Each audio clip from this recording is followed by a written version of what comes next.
Sir क्या मैं प्रवेश कर सकता हूँ? जी सर। सर नमस्कार, नमस्कार सर। आइए। Thank you sir. Sachin, be comfortable, huh? जी sir. Yeah, you can unbutton your coat. Yes That's sir. Thank you. it. Okay. तो Sachin, you are from Gondia district? जी सर, मैं महाराष्ट्र के गोंदिया डिस्ट्रिक्ट से हूँ। ओके। हिंदी में बात करेंगे ना? जी सर, हम हिंदी। अच्छा, तो ये गोंडिया डिस्ट्रिक्ट क्या पुराना डिस्ट्रिक्ट है या नया डिस्ट्रिक्ट है? सर ये पहले भंडारा डिस्ट्रिक्ट में आया करता था, लेकिन सन 2000 के आसपास इसे विभाजन करके एक अलग जिला घोषित किया गया था सर। हम्म, तो क्या है ये, इसको, इस ज़िले की क्या खासियत है, क्या इकॉनमी कैसे चलती है, क्या प्रोडक्ट्स होते हैं?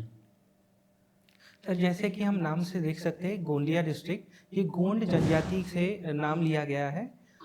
मुख्य तौर पे ये एग्रीकल्चर पे डिपेंडेंट इकोनॉमी है, जहाँ पे राइस का उत्पादन किया जाता है और जीआई टैग इसके बाम्बू को जीआई टैग भी दिया गया है सर। जीआई? जी सर। क्या होता है जीआई?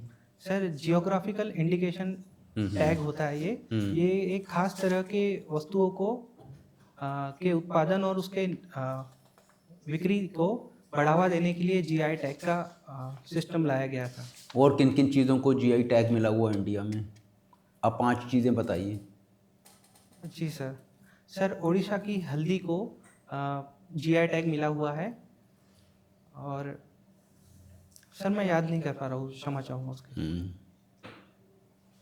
ओके। तो आपकी मदर पहले टीचर थी और अब केंद्र प्रमुख हैं, तो जी कहाँ सर। पे हैं केंद्र प्रमुख? सर ये गोंदिया डिस्ट्रिक्ट के अंदर हमारा ही सालेकसा तहसील है, वहाँ पे। क्या किस चीज़ का केंद्र है ये? सर ये बहुत सारे स्कूल्स होते हैं, उनका क्लस्टर बनाया जाता है, तो क्लस्टर हेड अंग्रेजी में जो हम कहते हैं उसे ही केंद्र प्रमुख कहते हैं सर। तो क्या किया जाता है इस क्लस्टर में, इस केंद्र प्रमुख केंद्र में क्या किया जाता है? जी सर। सर इसमें 15 से 17 स्कूल्स का एक क्लस्टर बनाया जाता है और उनके देख रेख को देखा जाता है, जैसे कि कहाँ पे पानी की सुविधा है, सही तरीके से शिक्षण प्रणाली चल रही है कि नहीं, और विद्यार्थियों का कहीं बहुत सारे विद्यार्थियों को सही तरह की सुविधाएं मिल रही है, खाना मिल रहा है सर, इस तरह के देख रेख किए जाते हैं। ओके।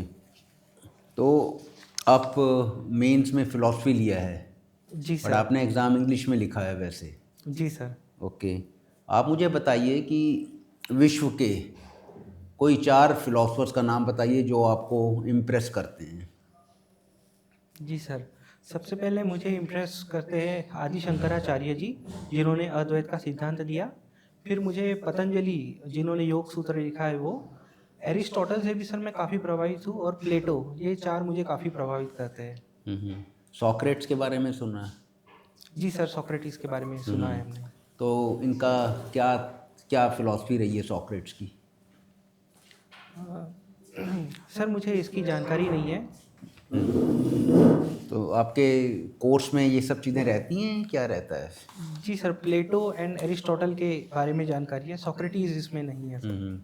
श्री अरबिंदो घोष का नाम सुना है आपने? जी सर। तो उसको भी, उनको भी फ़िलासफ़र माना जाता है। जी सर, फिलोसोफर। तो उनका क्या योगदान रहा है उनका, बताएं। उनकी क्या फ़िलासफ़ी थी, संक्षेप में बताओ। जी सर, स्वामी अरविंद के दर्शन को, स्वामी? अरविंद औरबिंदो जो घोष है, जी सर, उनके दर्शन को संपूर्ण योग, इंटीग्रल योगा भी कहा जाता है। इन्होंने 2 तरह के स्टेप्स दिए हैं, इन्वॉल्यूशन एंड इवोल्यूशन। इसमें कहा गया है कि प्लंज ऑफ स्पिरिट इनटू अर्थ, मतलब ऊपर से ईश्वर जब धरती पे आते हैं, एक स्टेप ये है, और बाद में पूरे पूरे धरती का वो कल्याण करते हैं और फिर ऊपर जाते हैं। तो ऐसे इन्वॉल्यूशन और इवोल्यूशन, ऐसे 2 स्टेप्स दिए गए हैं। ये संपूर्ण योग का दर्शन है sir. Okay.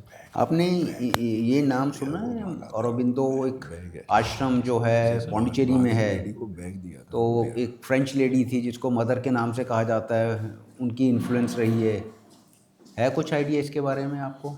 Sir Auroville city के बारे में मैंने सुना है, लेकिन उस लेडी का नाम मुझे नहीं याद है सर। अच्छा, ऑरोविल के बारे में क्या जानते हो? सर ये एक इलाका है जहाँ पे लोग जाते हैं, और वहाँ पे एक दार्शनिक के तौर पे जीवन जिया जाता है, एक सादगी भरा जीवन। ये मैंने सर देखा है कुछ यूट्यूब में video. Malik ji. Okay, Sachin ji sir.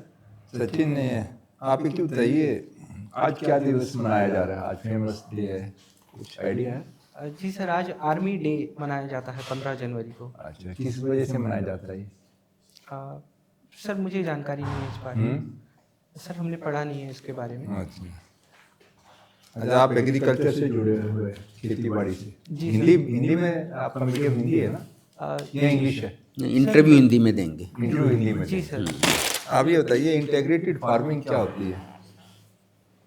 जी सर, इस फार्मिंग में एग्रीकल्चर क्रॉपिंग के साथ साथ एनिमल हस्बेंड्री, बी कीपिंग और अन्य तरह के जो सोर्सेज होते हैं इनकम के, जो कि एग्रीकल्चर एंड एलिड सेक्टर से जुड़े हैं, उसको सब एक साथ किया जाता है।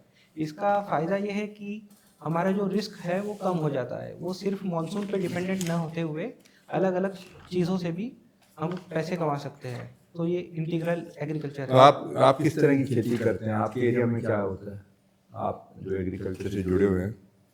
जी सर, हमारे खेत में मुख्य तौर पे चावल की ही खेती की जाती है सर। आप एक ही बताइए, 1 किलो चावल के लिए कितने पानी की आवश्यकता होती है? सर हमें इसका सटीक आंकड़ा याद नहीं है सर। वो कहते हैं हम चावल नहीं एक्सपोर्ट करते, पानी एक्सपोर्ट करते हैं। जी इस सर। बारे में क्या व्यू है आपका कि ये खेती होनी चाहिए कि नहीं? जब इतना वाटर कंज्यूमिंग क्रॉप है तो इसके बारे में सोचना चाहिए कि भाई धान की इतनी आवश्यकता है, या आपको क्या लगता है? जी सर, इसके बारे में मैंने इकोनॉमिक सर्वे में पढ़ा था कि ये इनविजिबल एक्सपोर्ट ऑफ वाटर हम करते हैं। लेकिन सर मेरा मानना है कि इसकी खेती को रोक देना ये कोई सही तरीका नहीं है। रोकना नहीं, बट कम की जाए। जी सर, और नई टेक्नोलॉजी जैसे कि SRI, system of rice intensification, इस तरह की टेक्नोलॉजी को हम उपयोग में ला सकते हैं। और अन्य जो कि वाटर यूज़ एफिशिएंसी को बढ़ाने वाली जो टेक्नोलॉजीज़ है, जैसे ड्रिप इरिगेशन या स्प्रिंकल, इस तरह की इरिगेशन फैसिलिटीज़ को भी हम उपयोग में ला सकते हैं ताकि पानी की बचत हो। एक चीज बताइए, महाराष्ट्र को शिकायत रहती है कि वहाँ की जो बड़ी इंडस्ट्री है वो गुजरात में शिफ्ट हो गई है। आनी चाहिए थी महाराष्ट्र में, चली गई गुजरात में। आपको क्या लगता है इसके बारे में? आपका क्या व्यू है? क्यों चली गई? कोई क्या कारण थे? इसके बारे में कुछ बताएंगे? जी सर। सर मेरा मानना है कि ये राज्यों के बीच में एक हेल्दी कंपटीशन हो रहा है। कुछ ऐसे फैक्टर्स हैं जो गुजरात में जो कि इंडस्ट्रीज को अट्रैक्ट करते हैं, और कहीं ना कहीं उसी कारण की वजह से महाराष्ट्र से गुजरात की तरफ शिफ्ट हो गए। क्या एडवांटेज है गुजरात में जो महाराष्ट्र में नहीं मिलते? कुछ आपको आइडिया है? ऐसी क्या खास चीज है कि गुजरात सरकार देती है, महाराष्ट्र सरकार नहीं दे पा रही है?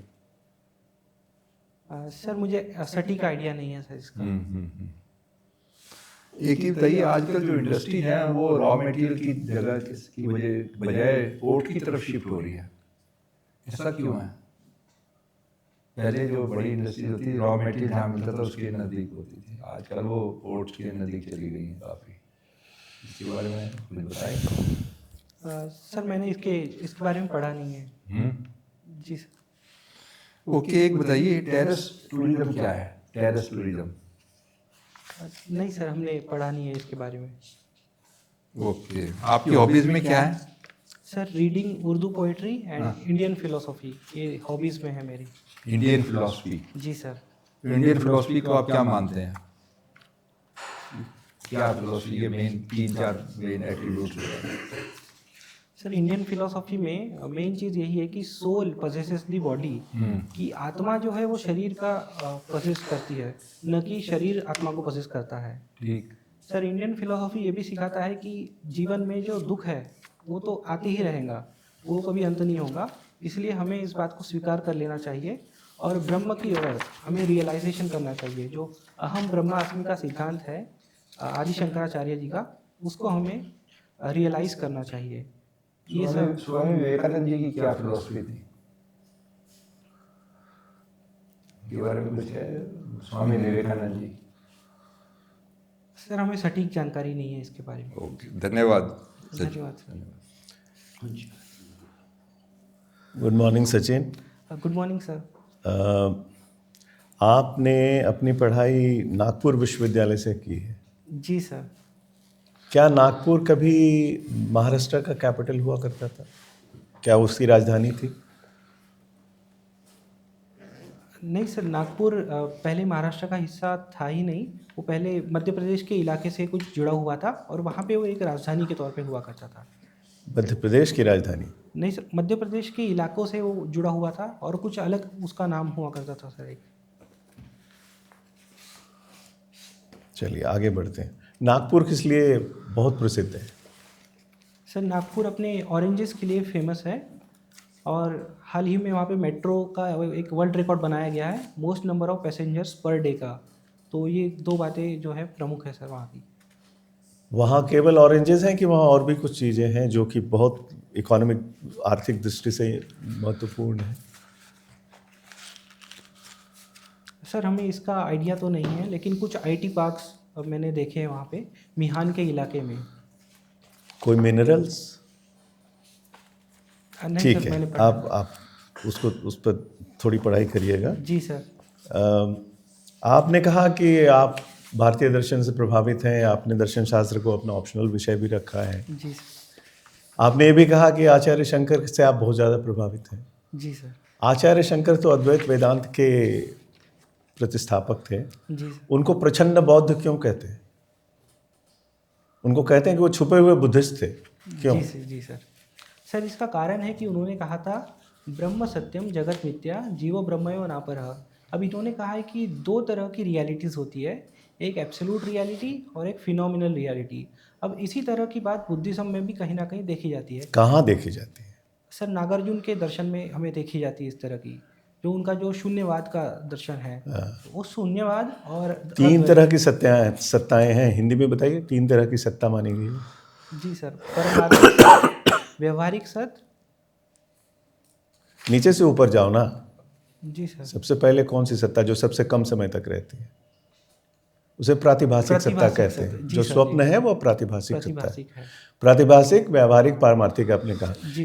ये चीजें बौद्ध दर्शन में, महायान में भी हैं और शंकर के दर्शन में भी हैं। शायद इसीलिए उनको प्रचंड बौद्ध कहते हैं। क्षणभंगवाद का आपने नाम सुना है, आपने पढ़ा है? जी सर। क्या है ये? सर ये बुद्धिज्म में कहा गया है थ्योरी ऑफ मोमेंटेरीनेस, जिसे क्षणभंगवाद कहते हैं। इसमें कहा गया है कि हर क्षण जो है वो सिर्फ एक क्षण के लिए ही है और जो हम कर्म अभी करते हैं उसका फल, नहीं सर गलत कह दिया मैंने, हर चीज़ जो है वो कुछ क्षण के लिए ही है और परमानेंट नहीं है। जो कि पार्मेनाइड्स की फिलोसॉफी थी, डॉक्ट्रिन ऑफ परमानेंस, ये उसके खिलाफ जाती है। हिरेक्लिटस से कैसे मिलता है? सर हेरेक्लिटस ने डॉक्ट्रिन ऑफ फ्लक्स दिया था और ये उससे थ्योरी ऑफ मोमेंटेरीनेस, क्षणभंगवाद, ये दोनों एक जैसे मिलते जुलते हैं सर। हिरेक्लिटस का बहुत प्रमुख वाक्य है, बहुत जगह कोट किया जाता है, क्या है? सर जहाँ तक मैं याद कर पा रहा हूँ, I can not bed twice in the same river, कि मैं एक नदी में दो बार स्नान नहीं कर सकता। सही बात है। एक बात बताइए, आप उर्दू कविता से बहुत आप मुतासिर हैं। जी सर। उर्दू कविता में तलफ़ुज़ का क्या रोल है, उसका क्या महत्व है? पहले तलफ़ुज़ है क्या, उसका रोल क्या है? सर तलफ़ुज़ से जहाँ तक मैं याद कर पा रहा हूँ, उच्चारण, प्रोनाउंसिएशन जो है उसे तलफ़ुज़ कहते हैं। कई बार जो है शब्दों, अक्षरों के नीचे एक नुक्ता लगाया जाता है, तो इसको लेके कई विवाद होते रहते हैं। तो देवनागरी में अगर उर्दू लिखी जाएगी तो उसमें नुक्ता लगेगा कि नहीं लगेगा? जी सर, नुक्ता तो लगता है। क्योंकि जब तक नुक्ता ना लगे वो ध्वनि नहीं आएगी। जी सर। है ना? ठीक है। एक आखिरी सवाल, आपका इंटरव्यू 11 फरवरी को है। जी सर। बजट तो उसके पहले आ जाएगा। जी सर। बजट से आप क्या समझते हैं, जो भारत सरकार का बजट है? सर बजट एक एनुअल स्टेटमेंट ऑफ फाइनेंसेस है कि क्या क्या इसमें खर्च किए जाएंगे और क्या क्या एक्सपेंडिचर और इनकम, इसके बारे में सर एक संपूर्ण जानकारी बजट में दी जाती है। और इसमें अलग अलग मंत्रालय को पैसे आवंटित किए जाते हैं, अलग अलग डिपार्टमेंट्स को भी पैसे दिए जाते हैं। सर इससे बजट का अभिप्राय है। बजट को कौन प्रस्तुत करता है संसद में? सर माननीय वित्त मंत्री जी के द्वारा इसमें प्रस्तुत किया जाता है। चलिए, धन्यवाद। धन्यवाद। हाँ जी। सचिन, आप टीचर्स फैमिली से हैं, टीचर की फैमिली से हैं, जी राइट? सर। और आपका फिलॉसफी में इंटरेस्ट है। जी सर। ये आपका सब्जेक्ट भी है अभी।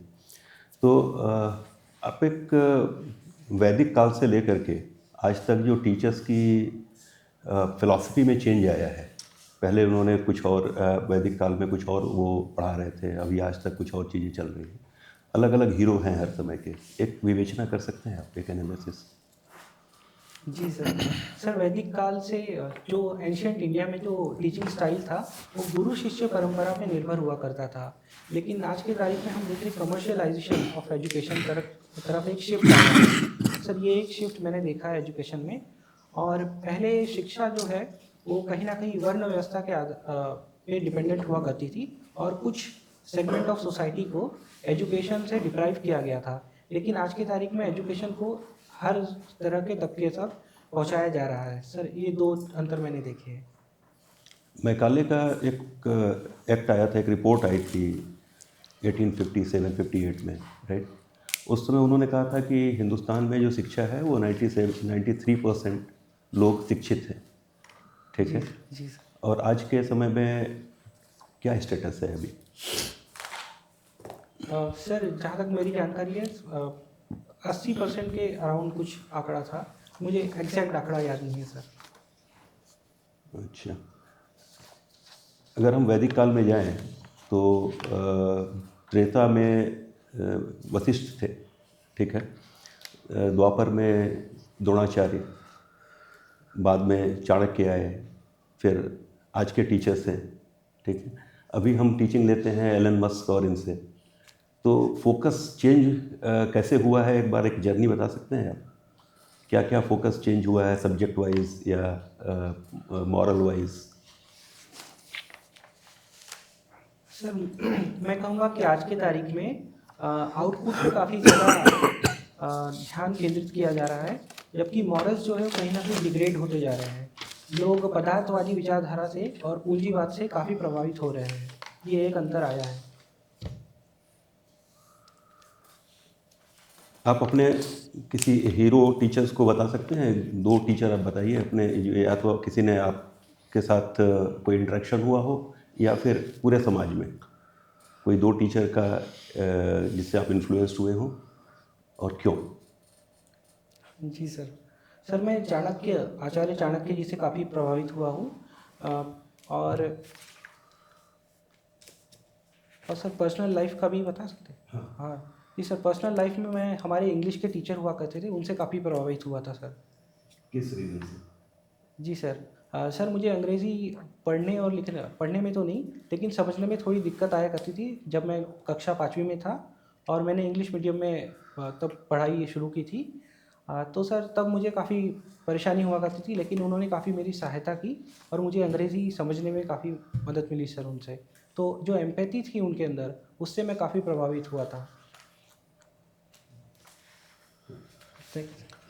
ओके सचिन, आपने प्रोडक्ट मैनेजमेंट में सर्टिफिकेशन किया है, जी सर। तो आप मेरे को ये बता सकते हैं कि मेरे को किसी एग्रीकल्चर प्रोडक्ट का फूड प्रोसेसिंग करना है तो कौन से स्टेजेस उसमें इन्वॉल्व हैं?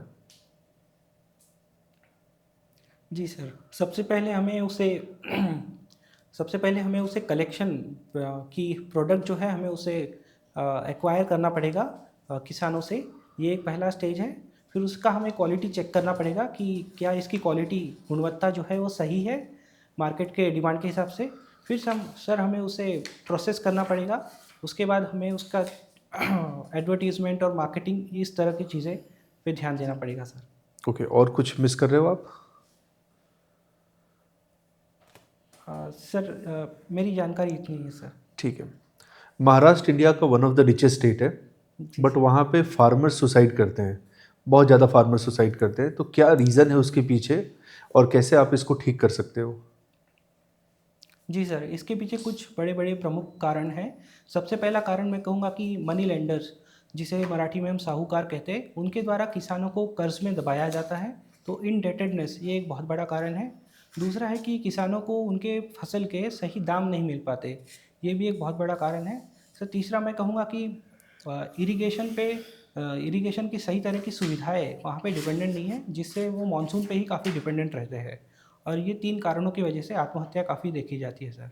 और कैसे इसको सुधार कर सकते हैं हम? जी सर।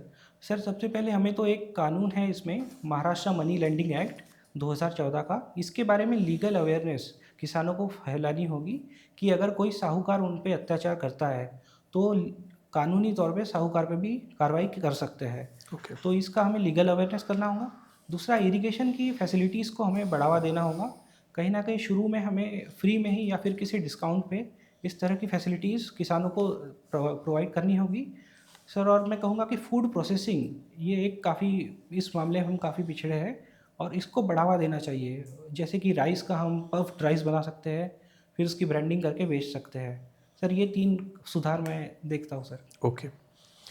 आप महाराष्ट्र से बिलोंग करते हैं, जी सर। आप मेरे को डिफरेंस बता सकते हैं मराठी लैंग्वेज में और कोंकणी लैंग्वेज में? नहीं सर, कोंकणी का मुझे कोई आइडिया नहीं है। ओके। बेसबॉल आपने खेला है ना, और आप उसमें कैप्टन भी थे। इंडिया में बेसबॉल उतना पॉपुलर क्यों नहीं है?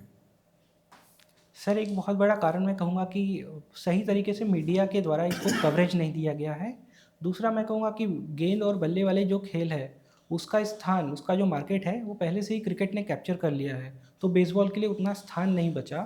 तीसरा मैं कहूँगा कि इकोनॉमिक मोटिवेशन नहीं है खिलाड़ियों के पास कि वो बेसबॉल को खेले सर। और फिर कुछ छोटी छोटी समस्याएं, जैसे ग्राउंड की सुविधाएं नहीं है, बैट नहीं मिलते, उसके ग्लव्स सही तरीके से उपलब्ध नहीं है। हालांकि ये काफ़ी छोटी समस्या है और कौन से कंट्री में पॉपुलर है baseball?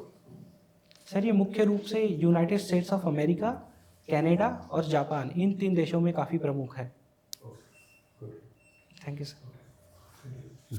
Okay, Bisan, firstly, like your interviews on 11, so you have appeared twice earlier in the interview. जी सर। So how was your performance? Sir last time it was only 125, but before that it was 151। 155. And so marks in the philosophy subject, how were they? Sir 256 marks. 56 marks. So you are good potential candidate. You have already cleared the mains twice and also appeared in the interviews. But अभी ये 1 महीना है almost आपके पास, जी sir. तो थोड़ा सा, एक तो आपने चीज़ें बहुत ज़्यादा लिखी हुई हैं। जैसे आपने शुरू में GI टैग के बारे में बोला, मैंने तो नहीं पूछा। अगर आप भी उसको GI टैग कर रहे हैं तो बड़ा आप, you are inviting, it is such an exciting subject, कोई भी पूछेगा आपको। और फिर आपने अपना कह दिया GI टैग है, तो आपको कम से कम 2-4 तो पता, दार्जिलिंग टी है, देहरादून बासमती है, और बहुत ऐसे हैं भाई, असम टी है। तो ये चीज़ें आपको ऐसी चीज़ नहीं देनी चाहिए हिंट की जिसके बारे में आप पूरे कॉन्फिडेंट नहीं है। इसके अंदर आपने GI टैग बोल दिया तो वो भी पूछा जा सकता है, बाकी इंटेलेक्चुअल प्रॉपर्टी राइट्स क्या हैं, ट्रेडमार्क्स, पेटेंट्स, तो ये तो बहुत ही पेंडोरा बॉक्स खोलने वाला इशू है। तो आप ऐसी आपने ऑरोविल के बारे में अपने आप ही इंट्रोड्यूस करा, तो वो थोड़ा सा आपको केयरफुल रहना है कि अगर आप करना चाहते हैं तो ठीक है, but then you should be thoroughly prepared on it. जी सर। जी ठीक है, ऐसी चीज़ otherwise try to avoid it, और जितना टू द पॉइंट ही आप आंसर दीजिए। ठीक है, एक तो ये है। बाकी सिंस आप फिलॉसफी के स्टूडेंट हैं तो थोड़ी सी आपकी प्रिपरेशन उसमें थोड़ी सी बेटर होनी चाहिए भाई। वर्ल्ड के जैसे पुराने अभी के जो भी हैं 3-4 फिलोसफर्स हैं, तो उनके मेन 3-4 पॉइंट्स इमीडिएटली आपको होने चाहिए। उनकी बेसिक टेनेट्स क्या थे भाई उनकी फिलॉसफी के। सर।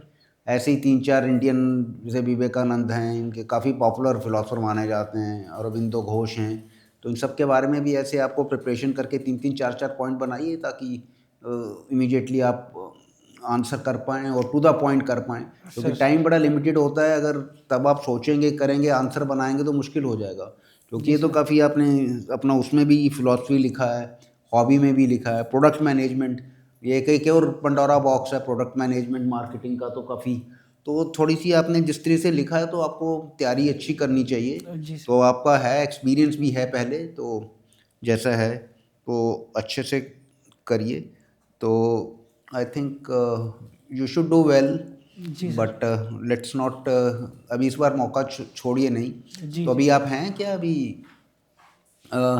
अभी किसी जगह काम कर रहे हैं क्या? नहीं सर, मैं सिर्फ पढ़ाई कर रहा हूँ। ओके, चलिए, तो टाइम है तो अच्छे से मेहनत करिए, और अपने ये जो भी अपना आपका ये डिटेल्ड एप्लीकेशन फॉर्म है, इसमें जो भी कीवर्ड्स हैं सबको हाईलाइट करिए, उनके बारे में 3-3, 4-4 पॉइंट्स, काउंटर क्वेश्चंस क्या हो सकते हैं। जैसे आपने बेसबॉल के बारे में बड़ा अच्छा जवाब दिया, जी सर। बट ऐसा ही जवाब आपको प्रोडक्ट मैनेजमेंट में उतना अच्छा नहीं था। तो और ऐसे ही फिर फिलॉसफी के बारे में, जबकि आपका सब्जेक्ट भी है, जवाब उतने अच्छे नहीं थे, अदरवाइज और गुड पोटेंशियल कैंडिडेट। माइक को नहीं कोई add करना नागपुर के बारे में आपने ये नहीं बताया कि नागपुर विंटर कैपिटल महाराष्ट्र का हुआ, जी जी जी सर। हाई कोर्ट भी है ना शायद? हाई कोर्ट भी है, तो ये बहुत इम्पोर्टेंट चीज़ है जो अभी भी है। जी और आप वो मध्य प्रदेश से अलग हुआ, ये हुआ, वहाँ मत जाओ, उतनी दूर जाने की ज़रूरत नहीं थी। तब तो वो विदर्भ का पार्ट था, वो विदर्भ की राजधानी रही है, वो तो मध्यकाल में, लेकिन वो विंटर कैपिटल भी थी। और एक आध जगह और आपने कुछ जो फिलॉसफी वाले सवाल थे उसको थोड़ा सा और समझने की जरूरत जी सर। सचिन, मेरा पॉइंट ये है कि एक तो ये पर्सनैलिटी टेस्ट है ना, it is not test of your knowledge, वो ऑलरेडी प्रीलिम्स में मेंस में हो चुका है काफ़ी हद तक, सर और आप 2 बारी क्वालिफाई भी कर चुके हैं। सर अब ये है कि इस पर्सनैलिटी टेस्ट में आप कैसे डिलीवर करते हो जो आपको आता है, सारा खेल उसी का है। एक तो आप में ऑनेस्टी होनी चाहिए आंसर्स में।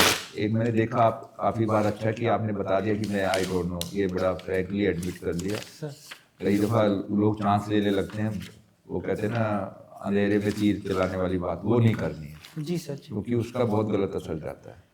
दूसरा चीज़ ये है कि एक आपके हाथ बिल्कुल जमे हुए हैं, इसको थोड़ा सा बीच में यूज़ भी कर सकते हैं, जैसे नॉर्मल वे में, ज़्यादा नहीं बट थोड़ा बहुत। और एक आई कांटेक्ट, जैसे मैं आपसे सवाल पूछ रहा हूँ तो 70-80% समय मुझे देखते रहिए, बट 10-20% बीच में औरों को, क्योंकि बोर्ड को आप एड्रेस कर रहे हो, जी सर। सब लोग आपको ऑब्जर्व कर रहे हैं, तो आपको एक कन्वर्सेशन में उनको इन्वॉल्व करना ओके है ना, सर। ओके कि भाई जैसे आप बड़े सीनियर से बात कर रहे हो, इस तरीके से बात करनी है ना, ये नहीं कि एक ही के ऊपर ज़्यादा फोकस रखा एक जाए। सॉरी, मैं ये पॉइंट, एक तो कॉलर आपकी शर्ट का बिल्कुल अच्छा नहीं है, जी ठीक सर। है, ये थोड़ा स्टिफ होना चाहिए, ठीक से हो। फिर आप यही कोट पहनेंगे या और हैं? जी सर यही पहनूंगा, शर्ट में बदल लूँ। चलिए ठीक है, तो ये थोड़ा सा शर्ट को देखिए, थोड़ी सी टाइट भी लगती है और थोड़ा सा कॉलर भी और हाँ भी थोड़े नज़दीक रखिए, ज़्यादा ऐसे खोल के, और सॉक्स भी थोड़ी डार्क पहने, अच्छी जी बेटर सर। लगती हैं, ज़्यादा नज़र ओके नहीं सर। आती। ठीक है, और बाकी आपको देन थोड़ा सा ऐसे है तो आप बटन खोल के ही आइए। आपको बटन करके यहाँ खोलने में नहीं है, तो बटन खोल के ही आइए, उसमें टाइम भी कई बार लग जाता है और कभी टाइम वो बड़ा ऑकवर्ड सी मूवमेंट हो जाती है, तो ओके खोल सर। के ही आइए। शर्ट जरूर चेंज करिए, ये ओके सर। बिल्कुल कॉलर अच्छा नहीं लग रहा, बट वाइट टी शर्ट पहननी है। Thank you. आपका सब्जेक्ट भी इंडियन फिलोसफी रहा है और अपने हॉबी में भी लिखा हुआ है, मेरा इंटरेस्ट है उसमें, जी सर। तो थोड़ा उसमें नॉलेज आपको बढ़ाना पड़ेगा, उसमें थोड़ी कमी नज़र आ रही है, जी सर। और उसको अपने टर्म्स को क्वाइन करिए, कुछ आंसर बना लीजिए पहले से, ठीक है, तो वो एक ज़रूरी है। और प्रोडक्ट मैनेजमेंट, जब आपने कहा मेरा इंटरेस्ट एरिया है, आपने उसमें काम किया है, तो इंडस्ट्री और एग्रीकल्चर आपके महाराष्ट्र से रिलेवेंट, एटलीस्ट वो आपको थोड़ा ज़्यादा पता होना चाहिए, वो थोड़ा सा नॉलेज अभी लीजिए और उसको मतलब आंसर को फ्रेम करिए, कुछ आंसर क्वेश्चन सोचिए अपने से और उसको आंसर फ्रेम करिए, सो दैट स्पॉन्टेनिटी आपकी वहाँ ज़्यादा अच्छी हो जाए। Okay sir. ठीक, बाकी को ध्यान से सुनिए, मेंबर क्या पूछना चाहते हैं उस पर फोकस कीजिए। बैकग्राउंड जैसे ये बता रहा है हमने भोपाल मध्य प्रदेश का, वो तो इन्होंने पूछा ही नहीं, वही। तो आपका अच्छा, दूसरा आपने मेन क्वेश्चन को ध्यान से सुन के फिर आप उसका जवाब दीजिए। थोड़ा पॉज भी ले सकते हैं, ये नहीं है कि एकदम ही शुरू करना है कि भाई इसमें क्या पूछना चाह रहे हो, और फर्स्ट इंपॉर्टेंट चीज सबसे पहले आनी चाहिए। ओके अगर सर। बाकी पॉइंट्स होंगे तो मेंबर सप्लीमेंट्री क्वेश्चन पूछ के आपसे जानकारी हासिल कर सकते हैं। जी सर। आपने ऑलरेडी 2 बार एक्सपीरियंस लिया हुआ है, ठीक है ना, तो इस बार थोड़ा और एफर्ट कर लीजिए और इस बार होना चाहिए, जी सर। ठीक है, मतलब चलो, all the best. All the best. Okay, एक मिनट सचिन। तो आपका देखो पॉजिटिव पार्ट इंटरव्यू का ये है कि आपका कम्युनिकेशन ठीक है, that is clear, direct to the point है, बट कुछ चीज़ें हैं जहाँ पे आपको वर्क करना है। एक तो आप कंफर्टेबली बैठो, नहीं तो फिर क्या होगा कि कॉन्शियस हो जाओगे। दूसरा ये है कि सर ने आई कांटेक्ट के बारे में कहा, तो you are interacting with a group, not with individual, तो वो आई कांटेक्ट करना। और थर्ड, आपका सब्जेक्ट के बारे में जो नॉलेज है ना, वो ठीक नहीं है, शैलो है। एक तो आपके होम स्टेट के बारे में, तो वो दिखाता है आप कितने अवेयर हैं अपने सराउंडिंग के, और दूसरा फिलॉसफी प्लस हॉबीज़, तो आप इसको नॉलेज को ठीक करो। ऑल्दो इंटरव्यू कम्युनिकेशन के बारे में है, बट देन ऑल्सो इसमें क्या होता है कि जब हम आंसर दें तो हमारा वो आंसर कंप्लीट हो। तो 3 मैं आपको एग्जांपल बताता हूँ। एक जैसे GI टैग है, आपने 1-2 लाइन बोला फिर रुक गए, फिर सर ने पूछा कि फिलोसोफर कौन से थे जिसने आपको इंस्पायर किया। अगेन आपने एक दो का नाम दिया और आप रुक गए। थर्ड विवेकानंद के बारे में भी आप ऐसे ही बोले और रुक गए। तो ऐसा बार बार नहीं होना चाहिए। एक क्वेश्चन में हो गया, चलो 2 क्वेश्चन में हो गया, पर बार बार होगा तो ठीक नहीं है ना। सर। तो आप कंफर्टेबली बैठो और अपने नॉलेज को इम्प्रूव करो। बाकी आपका कम्युनिकेशन अच्छा है। Thank you sir. जस्ट एक लास्ट पॉइंट, अगर आपने प्लेटो को पढ़ा है तो आप ये नहीं कह सकते मैं सोक्रेटिस को नहीं जानता। जी सर, मैं प्लेटो की किताबों में सोक्रेटिस से ही संवाद है, जी सर। उसी तरह से चलता है। द रिपब्लिक में कौन बोल रहा है? Socrates is speaking. Okay sir. So you थोड़ी सी नॉलेज आपने चाहे प्रीलिम्स में मेंस क्लियर किया है 2 बार, बट ऐसा फिलॉसफी ऐसा वाइड सा सब्जेक्ट है, तो इसमें आपको थोड़ी सी इंटरव्यू के पॉइंट ऑफ व्यू से करो ना, ताकि भाई 3-4 पॉइंट्स ही तो बोलने हैं यार, वो पहले कर लीजिए भाई, ये 3-4 उनकी मेन फिलॉसफी के ये आइडियाज़ थे भाई। जी सर। चलिए, all the best. Thank thank you you, sir. Good luck. Thank you sir.